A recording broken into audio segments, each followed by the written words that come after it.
Deep in the basement archives of the 34th Massachusetts Infantry Regiment, buried beneath 150 years of military records, lies a single letter marked "Confidential" that documents one of the most disturbing discoveries of the Civil War. 23 children, all bearing identical physical features, pale green eyes, auburn hair streaked with gold, sharp cheekbones, locked in an iron-doored basement in Burke County, Georgia. The eldest, a 13-year-old girl, told Union soldiers something that made battle-hardened veterans physically ill. "Mistress says we are her legacy. We cannot leave because we are her blood." The military records mention Katherine Thornhill only once.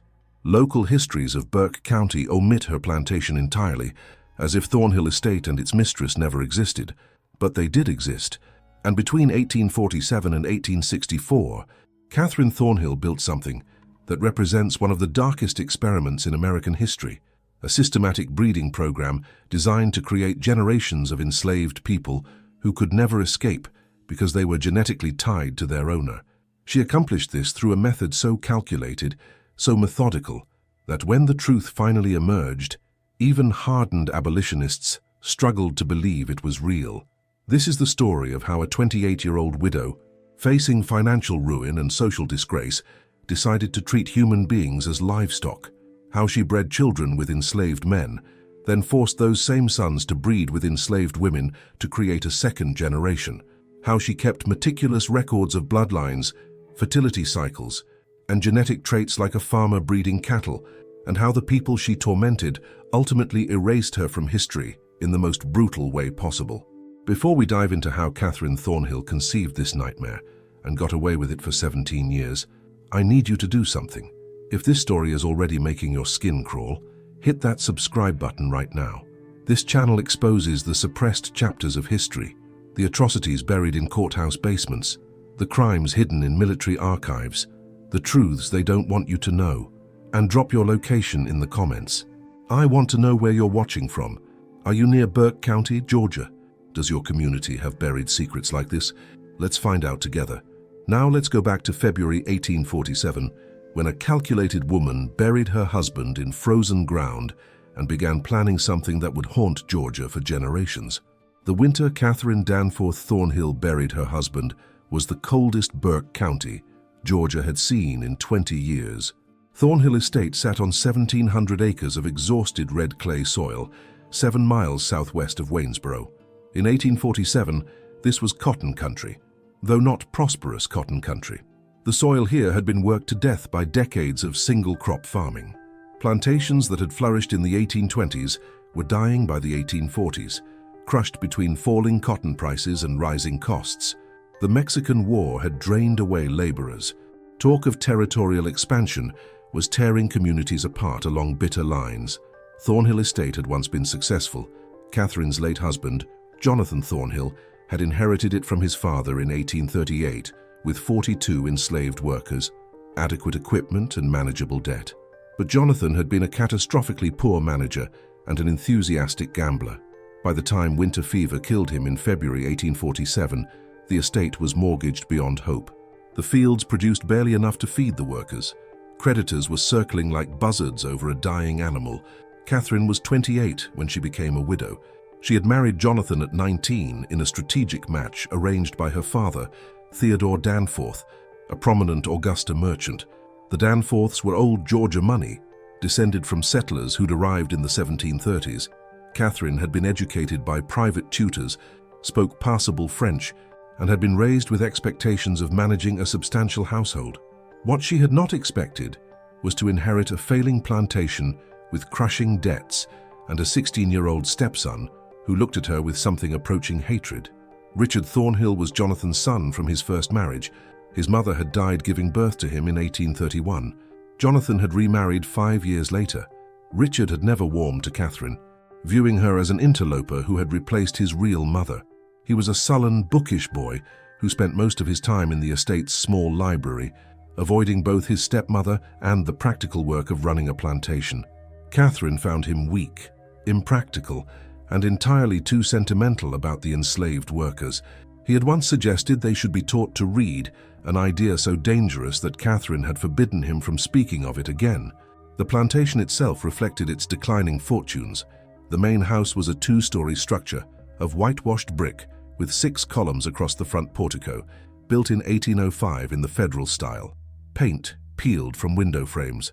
The roof leaked in 3 places. The furniture inside was a mix of inherited pieces and cheaper replacements, purchased when the good pieces had been sold to pay gambling debts. Behind the main house stood the kitchen building, the smokehouse, the dairy tool and the overseer's cottage, all in similar states of disrepair. Further back, beyond a line of live oaks draped with Spanish moss, were the quarters where the enslaved population lived. In 1847, 31 people remained on the property. 11 men, 13 women, and 7 children. 16 others had been sold off over the previous 3 years to satisfy Jonathan's creditors. Those who remained knew that more sales were coming. Fear hung over the quarters like fog over the Savannah River. Katherine spent the first month after Jonathan's death in controlled fury. She met with the estate's lawyer, Ambrose Talbot, who laid out her options in blunt terms. Sell the property and the remaining workers to settle the debts, perhaps have enough left over to live modestly in Augusta under her father's roof, or find some way to make the plantation profitable again, which Talbot considered impossible given the state of the cotton market and the estate's depleted resources. Neither option was acceptable to Katherine. Returning to Augusta would mean admitting failure, living as a dependent spinster in her father's house, forever marked as the widow who couldn't hold on to her inheritance. But she also recognized that traditional plantation management wouldn't save Thornhill Estate. The land was worn out. The equipment was old. The remaining enslaved workers were insufficient in number to work the cotton fields profitably, and she had no money to purchase more. It was during one of these sleepless nights, poring over the estate's account books by candlelight, that Katherine conceived her plan. The idea came to her with the cold logic of desperation. If she couldn't afford to purchase workers, she would breed them, but not in the haphazard way most plantations did it, offering minor incentives for couples to have children and waiting 15 years for those children to become productive laborers. No, Katherine envisioned something far more systematic, more controlled. She would create a population of workers who were biologically tied to the estate, who could never be sold because they were her own descendants, who would have loyalty to the plantation because it was literally in their blood. The plan was monstrous, but to Katherine, standing in her dead husband's study with creditors, letters piled on the desk, it was also elegant. She was still young enough to bear children. She would select the strongest, healthiest men among the enslaved population and conceive children with them. These children would be raised knowing their parentage. They would be given slightly better treatment than the others to ensure their loyalty. And when they reached maturity, they would be paired with enslaved women to produce the next generation. Within 20 years, Katherine calculated she could have a workforce of 50 or more, all bound to Thornhill Estate by ties that went deeper than legal ownership. She began keeping a journal to work out the details. This was no diary of personal feelings. Katherine was far too practical for that. Instead, she created what she called her breeding registry, a ledger documenting bloodlines, fertility patterns, health records, and genetic traits. She studied agricultural texts on selective animal breeding and applied the same principles to human reproduction. She identified 3 men among the enslaved population as candidates for her program. The first was Isaiah, 24 years old, who worked as the estate's blacksmith.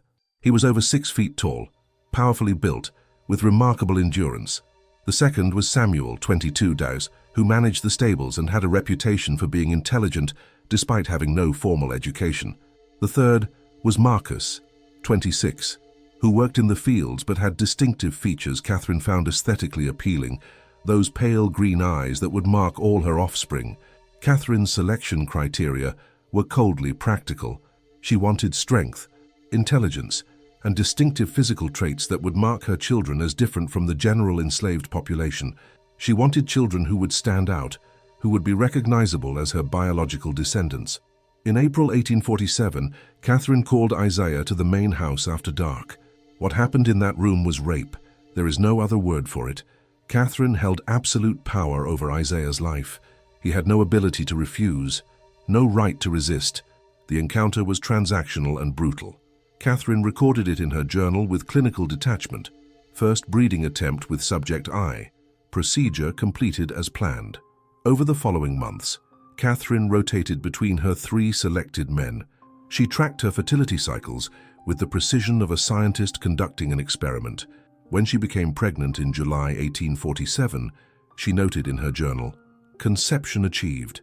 Father likely subject M based on timing. Gestation period to begin monitoring." She gave birth in March 1848 to a boy she named Jonathan after her dead husband. The child had Marcus's distinctive pale green eyes and Katherine's auburn hair. She breastfed him herself, unusual for a plantation mistress, but this was part of her plan. She wanted these children to know from the beginning that they were different, that they were hers in a way the other enslaved children were not. Over the next 6 years, Katherine gave birth to 5 more children. Eleanor arrived in December 1849, fathered by Isaiah. Thomas came in September 1851, another of Marcus's children. Rebecca was born in April 1853, Samuel's daughter. William arrived in January 1855, Isaiah's second son. And finally, Katherine, named after her mother, was born in November 1856, Marcus's third child. Katherine kept meticulous records of each birth. She documented physical characteristics, health patterns, temperament. She noted which combinations of parents produced the strongest children. She was breeding human beings the way her neighbors bred horses, and she approached it with the same cold calculation. The children were raised in the main house, not in the quarters. They slept in the attic rooms, ate better food, wore better clothes. They were taught to read and write, a dangerous violation of Georgia law. But Katherine believed education would make them more valuable as overseers and managers when they grew older. They were also taught from earliest childhood that they were different from the other enslaved people, that they were Katherine's blood, that they had a special place in the estate's hierarchy, but they were also taught they were enslaved. Katherine never pretended otherwise. She made it clear that their elevated status was conditional on absolute obedience. They could be sold like anyone else if they displeased her. The iron fist beneath the velvet glove. The enslaved community watched this horror unfold in silence. Isaiah, Samuel, and Marcus had no choice but to submit to Katherine's demands. The women in the quarters knew what was happening. They saw Katherine's belly swell year after year. They saw the children being raised in the big house. They understood the systematic nature of what was occurring, but they were powerless to stop it. Katherine's stepson Richard witnessed some of this as well. By 1850, he was 19 years old and deeply disturbed by what his stepmother was doing. He confronted her once in 1851, calling her actions an abomination before God. Katherine's response was cold and absolute. She reminded Richard that he had no legal authority over the estate, that if he caused trouble, she would disinherit him entirely and leave everything to her own children. Richard fell silent. He left Thornhill Estate in 1853, moving to Savannah, where he worked as a clerk. He never returned. By 1856, Katherine's first-generation breeding program had produced 6 children ranging in age from 8 years to 14 months. Now came the second phase of her plan, the phase that would push her crimes into territory so dark that even the historical record struggles to confront it directly. Katherine began preparing her oldest son, Jonathan, for what she called his duty to the estate. Jonathan was 8 years old. Katherine explained to him in language both practical and chilling that when he reached maturity, he would be expected to father children with selected enslaved women. These children, his children, would become the second generation of Katherine's dynasty. They would be the estate's future workforce, bound by blood to Thornhill property. Jonathan was a child. He didn't fully understand what his mother was describing, but he understood enough to be frightened. Katherine noticed his hesitation and responded with a mixture of reassurance and threat. She told him this was his purpose, his destiny, that he was special because he was her son. That refusing this duty would mean losing everything, his elevated status, his education, his place in the house. She was grooming a child to become a rapist, systematically preparing him to perpetuate the same crimes she had committed against his father. If learning that Katherine Thornhill bred 6 children with enslaved men sends chills down your spine, hit that like button. Because what she did next, forcing those children to perpetuate her breeding program, represents a level of calculated evil that shocks even historians who study slavery's worst atrocities. By 1860, Catherine's oldest children were approaching adolescence. Jonathan was 12, Eleanor was 11, Thomas was 9. Katherine intensified her preparations, conducting what she called education sessions, where she explained reproduction, bloodlines, and genetic inheritance in clinical detail. She showed them her breeding registry, pointing out patterns in physical traits and health. She was training them to think of human beings as breeding stock. In 1862, when Jonathan turned 14, Katherine implemented the second phase.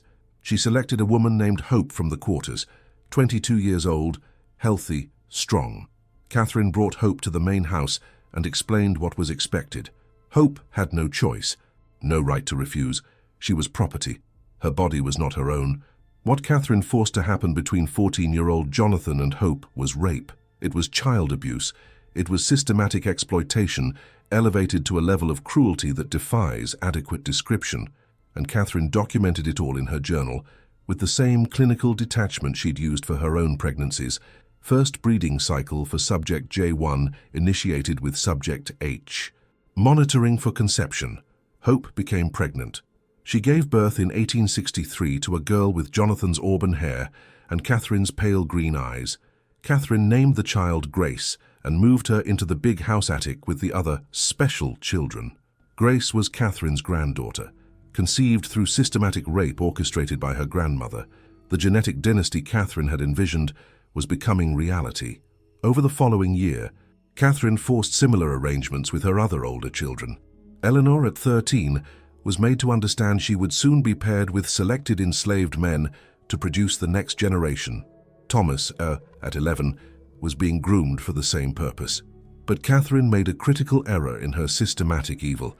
She assumed that blood ties would create loyalty, that her children, raised with special status and taught to see themselves as different from the other enslaved people, would embrace their role in her dynasty. She failed to understand that she was creating human beings capable of recognizing injustice, capable of empathy, capable of rage. Her children were watching what happened to Hope. They saw the other women in the quarters looking at them with fear and hatred. They understood that their special status was built on systematic rape and exploitation, and slowly, quietly, they began to develop something Katherine hadn't anticipated, a sense of solidarity with the people their mother considered property. Jonathan, forced to participate in his mother's breeding program at 14, was experiencing psychological trauma Katherine's journals never acknowledged. He stopped eating regularly. He developed nightmares. Katherine noted these symptoms in her records as temporary adjustment difficulties and proceeded with her program. Meanwhile, the enslaved community was watching, waiting, building networks of communication that Katherine didn't see. Isaiah, Marcus, and Samuel, the men Katherine had systematically raped for years, were sharing information with the women in the quarters. They were documenting Katherine's crimes in their own way, through oral tradition and coded songs. They were preparing for an opportunity that would come with the chaos of war. By early 1864, Burke County was feeling the effects of the Civil War. Federal troops were pushing into Georgia. The plantation system was collapsing. White families were fleeing to safer regions. Enslaved people were escaping to Union lines whenever possible. Katherine's world was crumbling around her. She responded by intensifying her control. She had iron doors installed on the basement of the main house. She moved all of her children, now numbering 17 dolls, including the second generation, into the basement for security. She claimed this was to protect them from Union soldiers. In reality, it was to prevent them from escaping. Katherine locked her own children in darkness. She controlled when they ate, when they saw daylight, when they interacted with anyone outside the basement.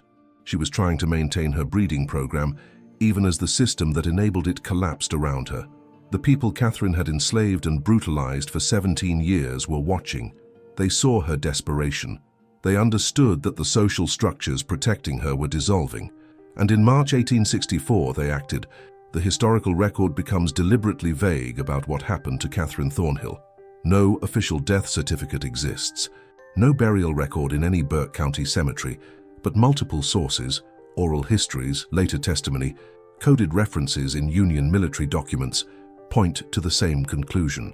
Katherine Thornhill was killed by the people she had tormented, and her body was hidden so thoroughly that it took 7 years to find even her skeleton. The most detailed account comes from testimony given decades later by people who were children at Thornhill Estate in 1864. They describe a night in mid-March when Katherine came to the basement to conduct one of her inspections. The iron doors closed behind her, and then silence. Hours passed. When dawn came, the enslaved community opened the basement doors and brought Katherine's children, those same children she had bred and controlled, up into daylight. The children were traumatized, malnourished, psychologically damaged, but they were alive. Katherine was not with them. The enslaved community would say only that mistress left in the night. Her body would not be discovered until 1871, when a well driller accidentally broke through into a deep cistern on what had been Thornhill property. The skeleton found there was identified as a woman in her 40s who had died from blunt force trauma to the skull. The coroner's report from 1871 identified the remains only as unknown female, discovered former Thornhill property. No investigation followed. Burke County's white community had no interest in pursuing the matter. The black community maintained careful silence.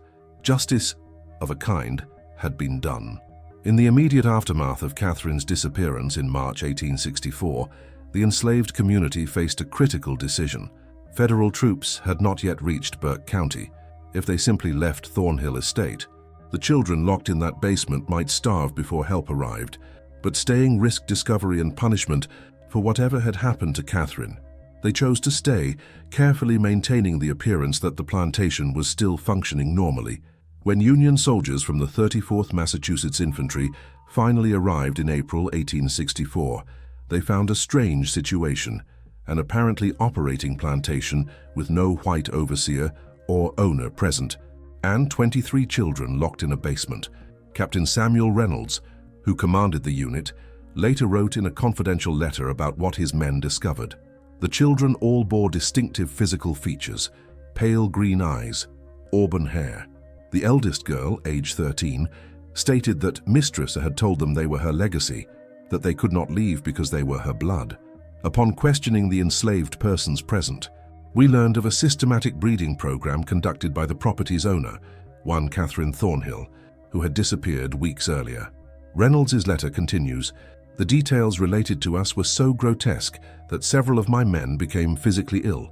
Mrs. Thornhill had apparently bred these children herself with enslaved men, then forced her own sons to breed with enslaved women to create a second generation. The witnesses would not explicitly state what had occurred to Mrs. Thornhill, but their meaning was clear enough. I have elected not to pursue the matter further, as it seems to me that whatever justice was enacted upon this woman was well deserved." The Union soldiers freed everyone at Thornhill Estate. The 23 children were placed with freedmen families in Burke County and surrounding areas. The adults who had been enslaved there scattered, many moving to other parts of Georgia or leaving the state entirely.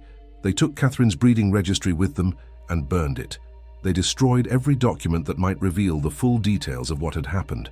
They protected each other through careful silence, but they also preserved the story through oral tradition.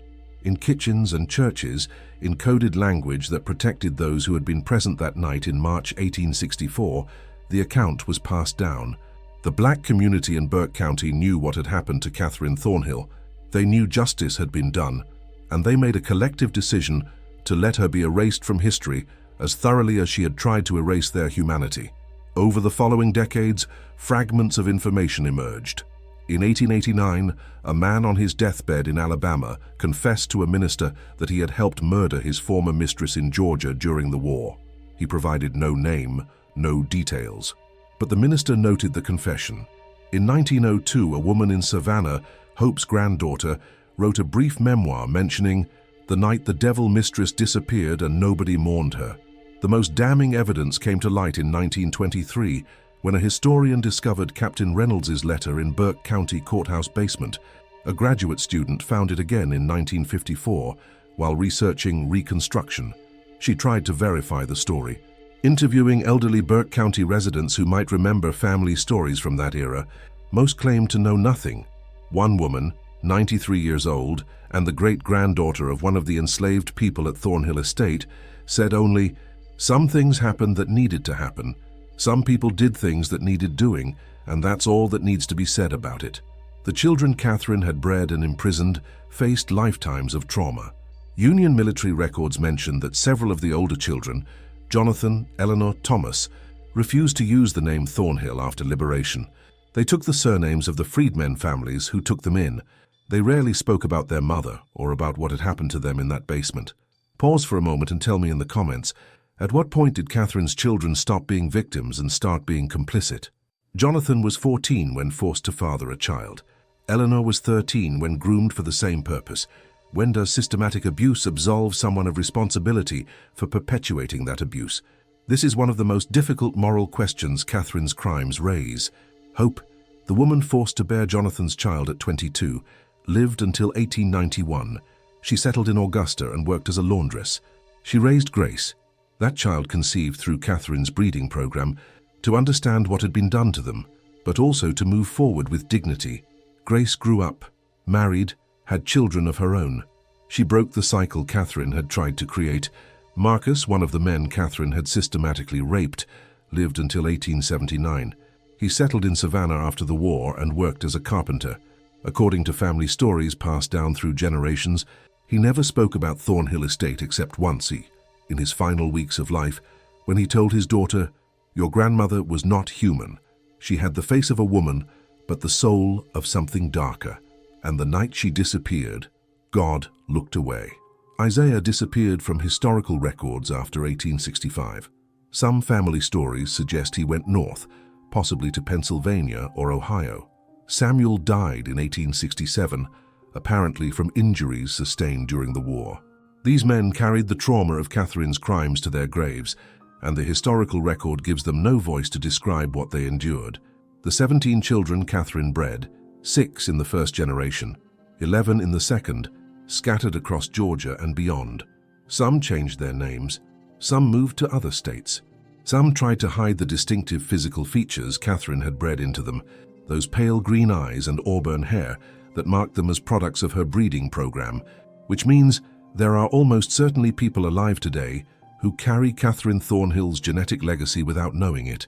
Descendants of Jonathan, Eleanor, or the other children from the breeding program, they might have pale green eyes or auburn hair and never understand why. They might carry genes passed down through generations from a woman who treated human beings as livestock. They would never know their existence is the result of systematic rape conducted across 17 years by a widow trying to build a dynasty.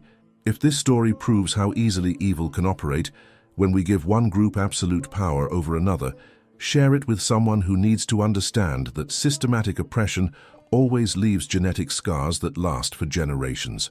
These aren't just historical lessons, they're warnings about what happens when we treat people as property. Thornhill Estate itself decayed rapidly after 1864. The main house was partially burned in a suspicious fire in 1871, possibly related to the discovery of Katherine's skeleton. The remaining structures fell into ruin. The land was eventually seized for unpaid taxes and sold at auction in 1878 to a timber company that cleared the old-growth trees and divided the property into parcels. Today, the site of Thornhill Estate is just fields and forest. Burke County maintains no historical marker. No books about Burke County history mention the plantation in any detail. The house's foundation is still visible if you know where to look, buried under decades of leaf fall and undergrowth. The old cistern where Katherine's body was hidden has long since collapsed and filled with earth. But the story persists. It persists in oral traditions maintained by Burke County's black community. It persists in genealogy circles where people research their ancestry and find gaps they can't explain. It persists in academic papers about slavery and eugenics that reference the case obliquely, never naming Katherine directly, but describing credible accounts of systematic breeding programs on isolated Georgia plantations. The story persists because it represents something true and terrible about American slavery, not just the brutality of the system itself, but the ways human beings will rationalize and systematize cruelty when they hold absolute power over others. Katherine Thornhill convinced herself she was building something revolutionary, creating a new model for plantation management, securing her family's future. In reality, she was perpetuating and intensifying one of humanity's greatest evils. She kept journals documenting her breeding program with scientific precision. She tracked fertility cycles, genetic traits, health patterns. She approached the rape and exploitation of human beings the way a farmer approaches livestock breeding. And she did this while considering herself a respectable member of Georgia society, a properly religious woman, someone whose actions were justified by economic necessity and social hierarchy. This is the danger of systematic dehumanization. Once you convince yourself that certain people are property rather than human beings, there is no limit to the cruelty you can rationalize. Katherine didn't see herself as a monster. She saw herself as an innovator, solving a practical problem with intelligence and determination. She probably died believing she had done nothing wrong, that her real crime was simply failing to maintain control during the chaos of war. But the people she exploited saw her clearly. They recognized her as what she was, a predator, a torturer, someone who weaponized reproduction itself to build a dynasty of suffering. And when the social structures protecting her collapsed, they delivered justice in the only way available to them, not through courts or legal processes that would have dismissed their testimony and punished them for speaking against a white woman, but through direct action, taken in darkness, permanent and complete.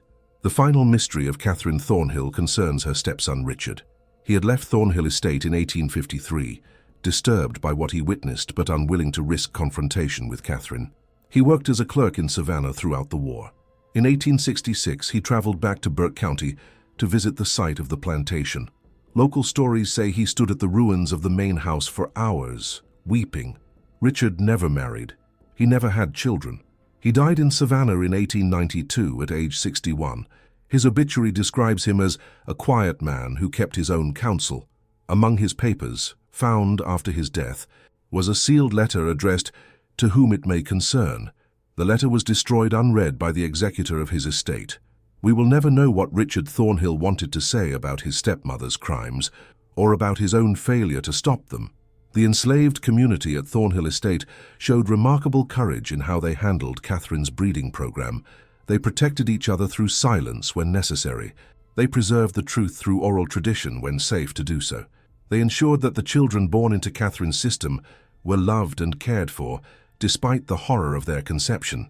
They turned victims into survivors. The women who were forced to bear children in Katherine's breeding program, Hope and others whose names we don't know, deserve recognition as survivors of systematic sexual violence. They endured years of rape and exploitation. They watched their children being raised in a basement, controlled and manipulated by their grandmother, and they found ways to maintain their humanity, their dignity, their capacity for love, despite everything Katherine tried to destroy. The men Katherine selected for her breeding program, Isaiah, Marcus, and Samuel, were also victims of systematic rape. Male sexual victimization in slavery is one of the least discussed aspects of that institution, but it was real and devastating. These men had no right to refuse Katherine's demands. They were forced to father children they couldn't protect, with a woman who held absolute power over their lives. They watched their children being raised as pawns in Katherine's breeding program. The trauma of that experience is incalculable. Modern genetic testing has made it theoretically possible to trace descendants of Katherine's breeding program. There are almost certainly people alive today who carry her genes, mixed with the genes of the people she raped. Some genealogists and historians have suggested conducting a systematic search for Katherine Thornhill's descendants, perhaps using DNA databases and genealogical records. But there's a strong argument that such a search would violate the privacy and dignity of those descendants. They have a right not to know about Katherine's crimes. They have a right to an identity not defined by systematic rape, conducted 4 or 5 generations ago. The people who survived Thornhill Estate made deliberate choices to protect certain information. Perhaps we should honor those choices. What Katherine Thornhill created was not a dynasty. It was a nightmare that lasted 17 years and traumatized dozens of people across multiple generations. Her attempt to breed a loyal workforce failed completely. Her children didn't develop the blind loyalty she expected. Instead, they developed empathy, moral awareness, and eventually the courage to break free from the system she created. The breeding program Katherine envisioned, 20 years to produce a workforce of 50 or more, never came close to fulfillment. By 1864, she had 17 children across 2 generations. Some were too young to work. The older ones were psychologically damaged by what they'd experienced. None showed the automatic obedience Katherine had counted on. Her entire system was built on a fundamental misunderstanding of human nature, the belief that blood ties created loyalty regardless of how those ties were created. Katherine died at approximately 45 years old, killed by people who had every moral right to end her life. She was buried in an unmarked grave, actually not buried at all, but hidden in a cistern 30 feet underground. When her skeleton was discovered 7 years later, it was reburied without ceremony in Burke County Cemetery. No headstone, no marker, just unknown female. That erasure was deliberate. The community that buried Katherine's remains in 1871 knew exactly who she was. They chose anonymity as the final punishment. Katherine had wanted to create a legacy, to be remembered as the founder of a dynasty. Instead, she was systematically erased. Her name omitted from county histories, her crimes whispered about but never officially documented, her grave unmarked and forgotten. Katherine Thornhill's crimes show us how systematic oppression requires constant reinforcement and intensification. She didn't start with a breeding program spanning multiple generations. She started with economic desperation and social pressure. But once she began treating people as property, as breeding stock, as genetic resources, the logic of that dehumanization led inevitably to greater horrors. The first rape led to systematic rape. The first child born into her system led to forcing her own children to perpetuate that system. Evil intensifies when unchecked. The question we must ask ourselves is, how many Katherine Thornhills operated in silence? How many other plantations had breeding programs we don't know about because the records were destroyed or the stories were buried? Katherine's case only came to light because Union soldiers stumbled onto it, because Captain Reynolds wrote a letter, because that letter survived in courthouse archives. How many similar crimes left no evidence at all? Drop your thoughts in the comments below. What struck you most about Katherine's systematic cruelty? Do you think the people who killed her were justified, or should they have tried to bring her to legal justice? And do you believe all the secrets of Thornhill Estate have been revealed, or are there still truths buried in Burke County? If you believe these suppressed chapters of American history need to be told, hit that subscribe button and notification bell. Next week, we're investigating a case from 1879 New Orleans, where a prominent doctor conducted medical experiments on over 40 enslaved people. Experiments that resulted in 23 deaths and medical procedures so brutal that even Confederate military officers tried to have him arrested. A story of institutionalized medical torture that authorities buried for 90 years. Thank you for bearing witness to this dark chapter of humanity. These stories matter. These victims deserve to be remembered, and the people who survived and resisted deserve to have their courage recognized. See you in the next investigation.